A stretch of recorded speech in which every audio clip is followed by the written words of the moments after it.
Steve Jobs observed that creativity is just connecting things. This act of connection relies on a specific mechanical process. We can track this mechanics through 4 stages, starting with an existing idea, making an association with a second variable, forming a structural connection, and arriving at a new invention. Engineer George de Mestral followed this path. He examined a burr stuck to his dog, noticed the tiny hooks, and linked that attachment mechanism to clothing. The result was Velcro. These inventions are the result of intentional collisions between distant, unrelated observations, rather than random inspiration. To make these collisions happen, you need raw material. You cannot combine concepts that you haven't first observed and stored in your mental library. Building that library requires stepping outside your standard routine. You must connect with people from different backgrounds and observe new environments with fresh eyes. Then, you apply pressure to your existing knowledge. You question unquestionable constraints, and you experiment by taking things apart. These actions feed a central idea node. Actively engineering your environment to include unfamiliar variables increases the volume of possible connections. Once you have a potential connection, it must be stress-tested. Researchers use a benchmark called Associative to measure if an association is structurally sound by checking for internal and external ambiguity.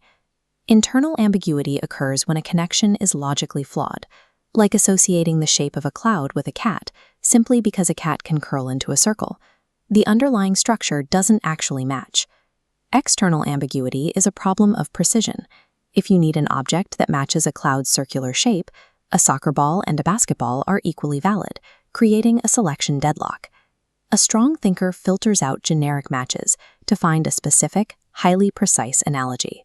Passing these ambiguity filters separates chaotic brainstorming from high-precision combinative logic. We can apply this logic to historical breakthroughs. Consider Charles Darwin's observations of finches and Thomas Malthus's writings on the limits of human populations. Pause the video right here.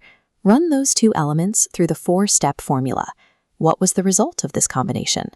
Darwin applied Malthus's economic constraints to biological variation, resulting in evolution via natural selection. This behavior applies to modern business challenges. Start by questioning an unquestionable constraint.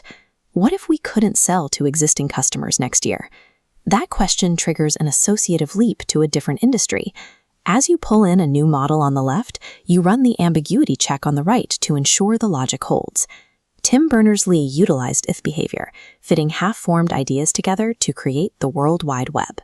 Mastery of this skill takes practice and the courage to act on the connections you discover.